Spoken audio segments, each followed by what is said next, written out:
Troy Williamson defends his British Super Welterweight Championship against the pretty boy Josh Kelly. Who wins? Find out Friday, December the 2nd, 9 p.m, live and free on Channel 5. I'm going to share something with you that might put me in a very negative light, yeah. Relationships are not my forte. See if someone grabbed up my wife or something, completely different ballgame. I'll walk away from it, and this has been like a therapy session. This is KUGAN CASSIUS for IFL TV, proudly sponsored by Everlast. We're at the first press conference here for Chris Eubank Jr.'s fight with Liam Smith on January 21st at the AO Arena. I'm joined by Chris Eubank Jr. How are you, mate? I'm excellent. I'm well. I'm feeling good.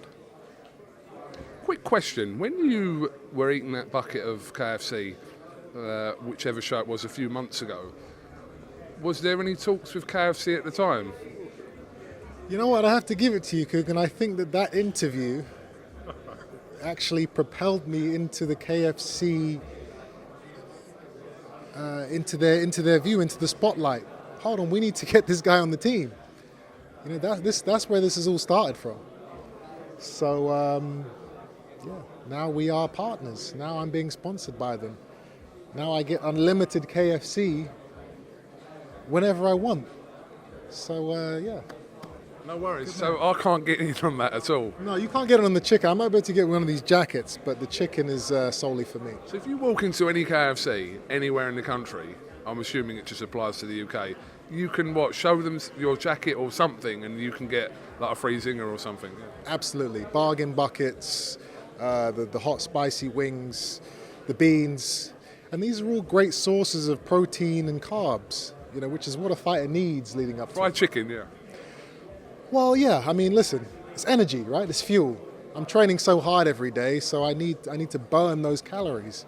So the fried part doesn't actually really matter. Well, anyway, you're welcome. Okay, so the situation, obviously you were left in after the aftermath of the Conor Benn situation. I suppose this is the best situation that possibly could have happened for you, that you're fighting obviously in January in a pay-per-view show against Liam Smith, someone that you've been linked with in the past before. So was this the best case situation after what happened regarding Conor Benn? I think so, yeah. You know, we're making the best of a bad situation, and this is actually a great situation. This is a great fight. This is a fan-friendly fight, and you know, the objective for me was to get out as quickly as possible after the disappointment of the last fight falling through. I wanted this fight in December, actually, and I tried to push for that. We couldn't make it happen, so we've got it in January, which is still a good thing, because it enables me to fight 3 times next year, once in the summer again, and then again in the winter. So I'm happy. Let me just clarify some comments that I believe you've made, but I just wanted you to explain.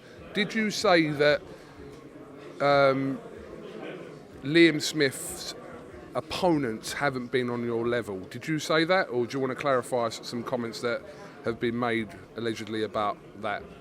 I think Liam did say something like that to the press, but I don't believe I have ever said anything like that before. I don't know why he said that.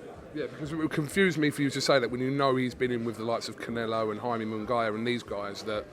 I don't put down other fighters in terms of, like, you know, some guys, they like to say, oh well, you know, he's lost, you know, every time he stepped up. So what, the 31 guys that I've beat have just been nothing? You know, that's the type of language that I've heard Smith say, and that I've heard the haters and the armchair critics say, and it's disrespectful to fighters, and it's absurd to say anything like that. I wouldn't say that about, you know, the guys he's fought. Yeah, you know, he should know better. The tagline for the fight that should have been was 60%. It is now being brought down 10% to 50%, which suggests that which you said in the press conference, you don't believe that this is going to be a tougher fight to what Conor Benn would have been. No, I don't. You know, Conor had that undefeated spirit, and you know, unpredictable. He had that fire, he had that youth. That's why I think that fight would have been harder than what Liam is going to bring to me on the 21st. He's a very ABC type of fighter. You know, he's not going to do anything that, there's no surprises, there's no tricks up his sleeve. He's good in a lot of areas in boxing, but he's not great. You have to be great to beat me. There was a lot of emphasis in that press conference over rematch clauses. There was a lot of talk between Calla and not as much yourself, but Liam Smith, etc. Can you just kind of address that? There's nothing to address. That's what happens in big fights. There's rematch clauses are put in there by promoters. Who cares? It's boring. Calla indicated that was a business decision based on him and right ahead of you, but is that the case? Is that what it was? Yeah. I don't care. It's not. If he wants to, say, oh well, you put a rematch clause in this fight, so that means you're worried and you think I'm going to beat you. Let him have that. It's okay. Roy Jones will, at some point, obviously join you for this camp. Roy Jones wasn't going to be involved previously. You explained why he wasn't going to be involved previously, but you feel like Roy Jones is the man for you this time round against Liam Smith? Roy Jones is the man for me any time round. This fight is not like a special fight. I said it, leading up to the Conor fight before I knew anything about this fight, is that, he will be with me for the rest of my career. He'll be in my corner for all my fights, just not the Benn fights. I could be fighting, a guy with 20 losses next. Roy would be in my corner. So, yeah. Not because I need him. I want him there. He's a legend. He's an amazing coach. He's an amazing person. So I want him around. You spent quite last couple of years building a relationship with him as well, yeah? Absolutely. He's a great guy. I lived on his farm. I lived with him for the whole of COVID. And I learned a lot. I know that you have kind of stayed away over the last few weeks stayed away from the media, but kind of while a situation regarding Conor Benn has been going on in the background, you haven't spoken about that situation. But a few weeks on from it now, what is your kind of evaluation of what happened and what is going on now currently? I don't know what's going on. Conor is MIA. Conor is in hiding, which says a lot. You don't hide if you're innocent. You keep hearing all this talk about he's employing all these lawyers and scientists. Conor, it doesn't matter. It's done. Even if you're not guilty, you're guilty. Own up to it, accept it, and ask for forgiveness. That's your only shot. It's your only way out of this. If you keep doing this, trying to prove me wrong, I'm the victim, look at me, feel sorry for me, no one's ever going to forgive you. Can you just clarify, while that fight week was going on, Chris, there was a bit of confusion about conversations that you'd had with Conor, because he said that he'd kind of spoken to you, but we understand that was prior to that week, where you were alerted to the situation that you had some sort of conversation with him. This is prior to the fight week. Can you just kind of clarify that? Because a lot of people were talking about him saying that he'd spoken to you, and then you come on, I think, in an interview and said that you hadn't spoken to him, etc., regarding that situation. Yeah, they were trying to say that he called me that morning, and he said, I spoke to him in the morning, like as it was all coming out in the media, and that's not true. But you had spoken to him? About 10 days before. And when we spoke, it was, all right, well, this has happened, and, we're going to get to the bottom of this. And I said, you better, for your sake. I told him, this is the worst thing that could ever happen in any fighter's career. So for your sake, I hope that you can figure this out. Because if not, that's it. He was kind of trying to say, I don't know how this happened, and we're going to get to the bottom of this. I didn't really know what to say, And then obviously I found out about the second failed drug test, And you know, I was like, wow. So he lied. You know. You were prepared to fight, though, knowing kind of the information you had at whatever point. You were still prepared for this fight to go ahead. Well, yeah, I found out, I think, 10 days before the fight. I'd had a whole camp. I don't care what someone's doing behind closed doors.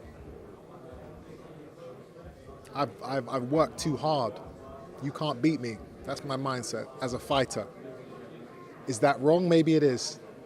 Most people probably would have, once they'd found out, you know, that's it, it's done. I'm not that type of guy, I don't have that type of spirit.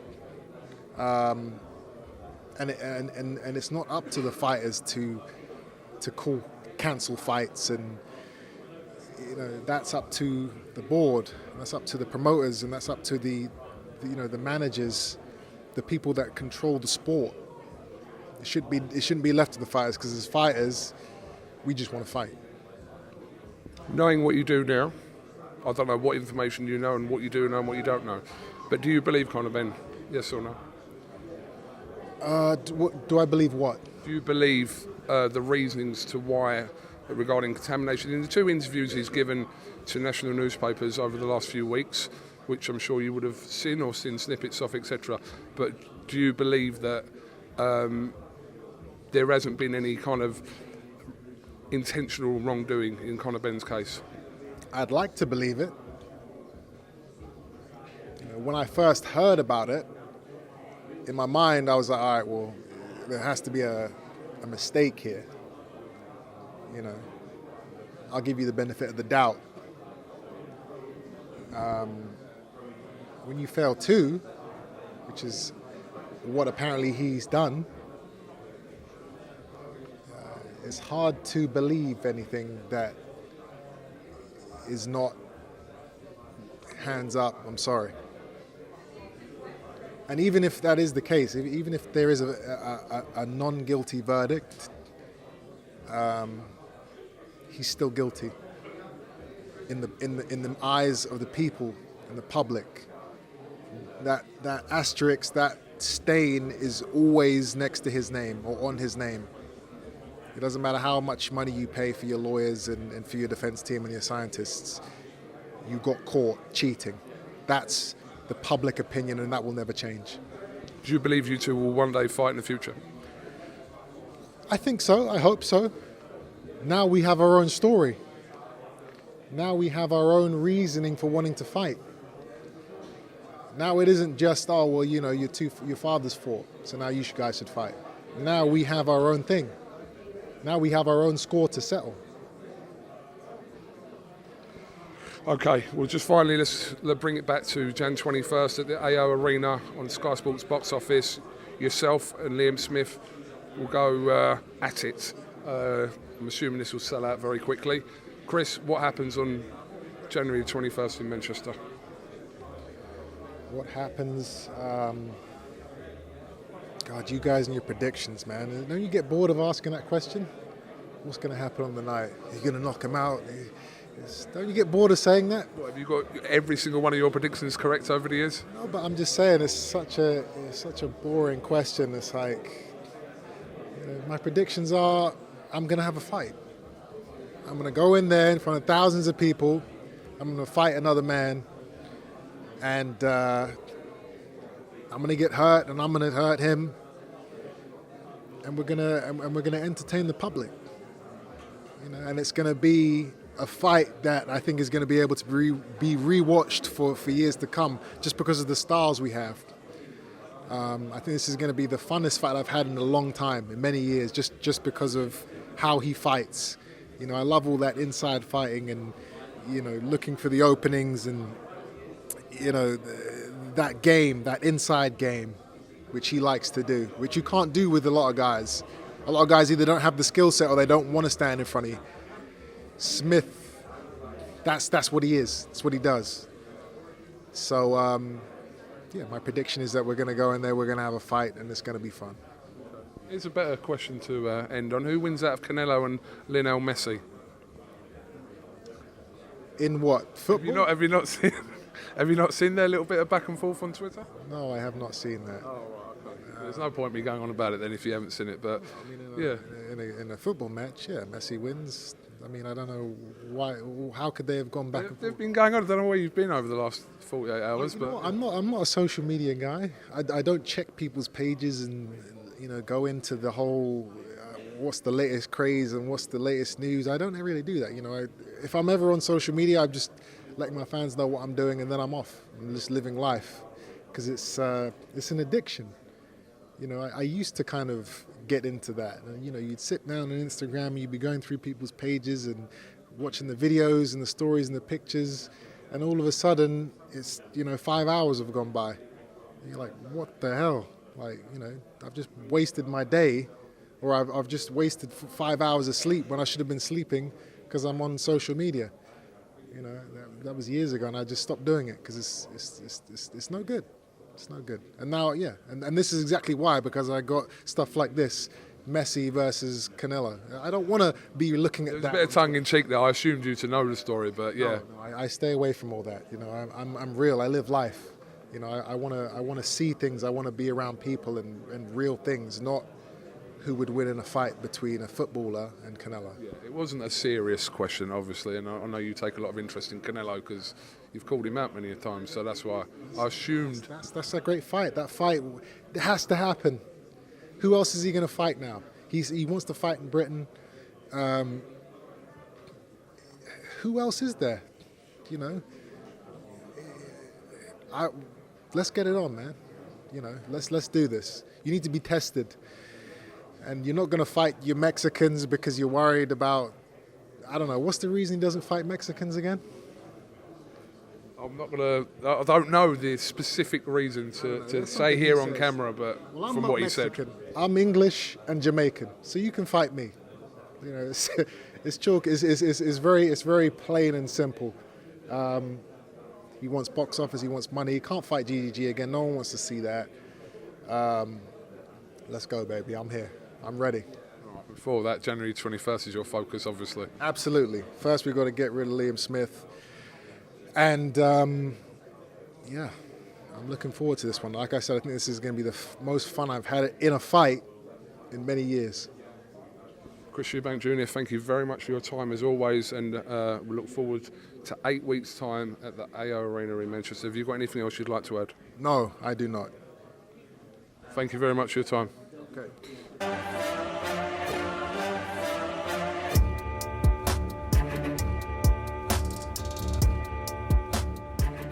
Midnight on Channel 5. Troy Williamson defends his British Super Welterweight Championship against the pretty boy Josh Kelly.